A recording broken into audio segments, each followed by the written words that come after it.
Indian Valorant had a massive boost with the announcement of global esports making it into the Pacific League, and have continued to build by putting on off-season tournaments for teams to get more top-level competition. One of those tournaments was the PENTA Pro Series, which has just ended, but not without its drama. There are 4 main stories to come out from the tournament, and for the first, we've got to go back to the very opening match. God's Reign had just beaten Vorpal Swords 2-0, and the stream went to a break like it usually does between matches. The only problem was that one of the casters, Crips, wasn't muted, which wouldn't usually be a problem, maybe a bit embarrassing, but nothing more. That is, unless you're talking trash about the players you just casted. They are a team of rejects, bro. Sai thrown out of every team he's been a part of. Literally every team disbanded because of him and his stupidity. Vibhor kicked out of VLT and OG. So I can't even say he got kicked out of OG. The OG team disbanded, so not his fault.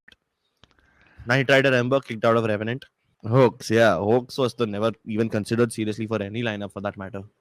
Who's their 5th? Wimp. There's a rumor that Wimp also might get kicked out of Revenant because he's a bloody useless player. He calls out the entire God's Reign squad for being a team of rejects, along with Revenant player Wimp for being bloody useless. Of course, this was shared on Twitter where many fans berated Crips over the comments. Jesus, that's so harsh. LMAO, that's so rude. And RIP casting career. The last comment seemed to be coming to fruition as Penta tweeted a statement on the situation. I have a message for everyone. We are aware of an incident that happened during day 1 of the English broadcast of the PENTA Pro Series Valorant, involving a talent saying things he should not have said, irrespective of being on a live stream or not. We want everyone to know that this was the individual's view, and we as PENTA by no means stand by or support it.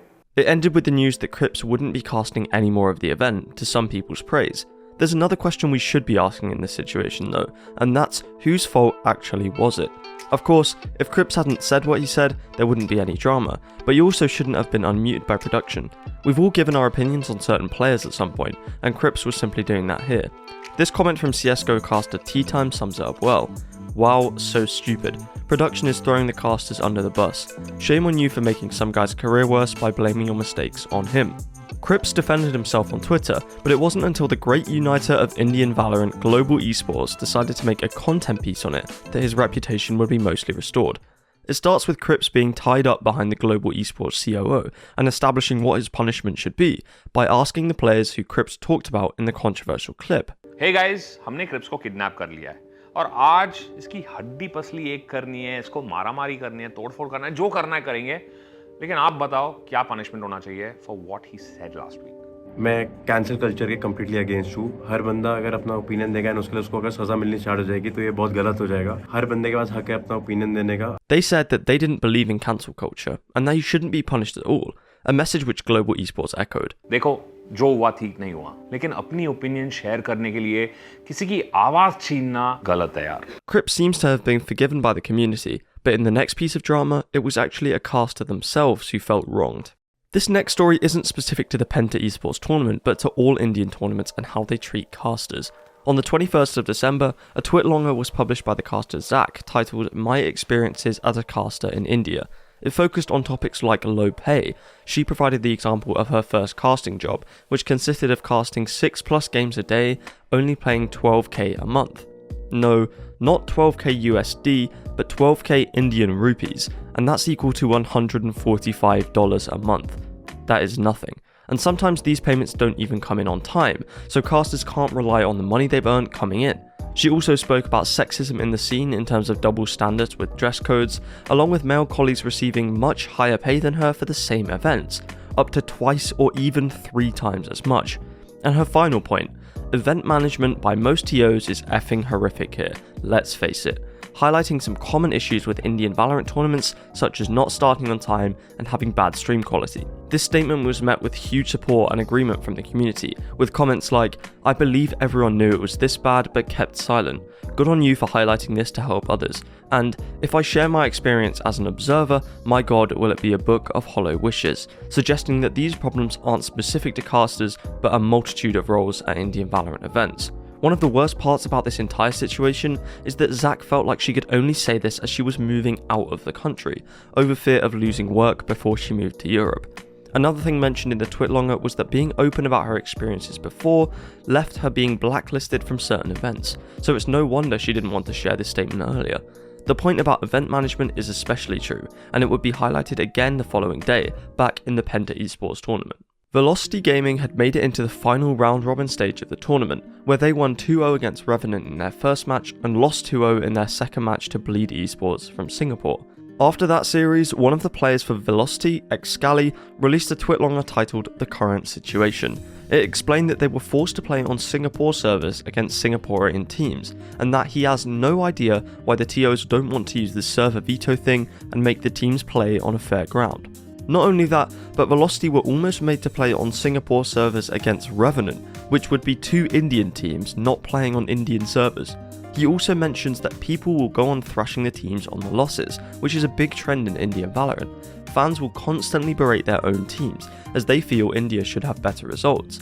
And there was no shortage of that in this situation, with comments like, "I thought only Velocity fans were kids, I didn't know the entire org was. Professionalism, at least complete the tournament and then shoot your complaints leaving, just because you're not getting good ping," and wouldn't have made a difference, to be honest. Although it might not have made a difference, it is a genuine concern for the players, especially because PENTA is an Indian org, so not having Mumbai servers as the default for this tournament doesn't make a whole lot of sense. After this entire situation had been discussed and debated, Velocity Gaming themselves released a short statement. "Due to circumstances beyond our control, we have decided to forfeit the ongoing PENTA Esports tournament. We thank all the fans for the continued support." Velocity forfeited their final group stage game against Boom, which would knock them out of the tournament. Not like they'd be playing the rest of it anyway. Speaking of Boom, they'd eventually make their way to the grand final against Bleed, where the last piece of drama took place. Both teams won a map, bringing the series to Icebox. Boom looked really strong on the defense, and managed to get a 7-1 lead. But was there another reason behind this lead? Something more nefarious? Yes, this Killjoy Molly. This Killjoy Molly is unbreakable, and it's known to be a bug that's not allowed to be used in matches, an official exploit identified by Riot, and that means Boom had to forfeit the map. Did they forfeit the map though? No. Boom claimed not to know this was the case, and so agreed to a reset of the map. Did the map get reset? No again, actually. Instead, there was an hour-and-a-half long tech pause that ended with Boom losing only 2 rounds, bringing the scoreline back to 5-1. Bleed were not happy at all, and showed it on the server by winning 12 of the next 13 rounds to take the map 13-6. Eventually, they'd take the whole series 3-2, but not before some clashes between the two teams on Twitter. Bleed tweeted out this picture captioned, "I didn't choose the bug life chose me," and Boom responded with, "Boom, looking to gain an edge over their opponent, come across an ancient scroll that holds a powerful secret. The scroll reads, 'Stop using bugs, you dogs.' The team looks at Severine, hope in their eyes rekindled. Severine pauses, looks at the scroll and says, 'I can't read, lol.'"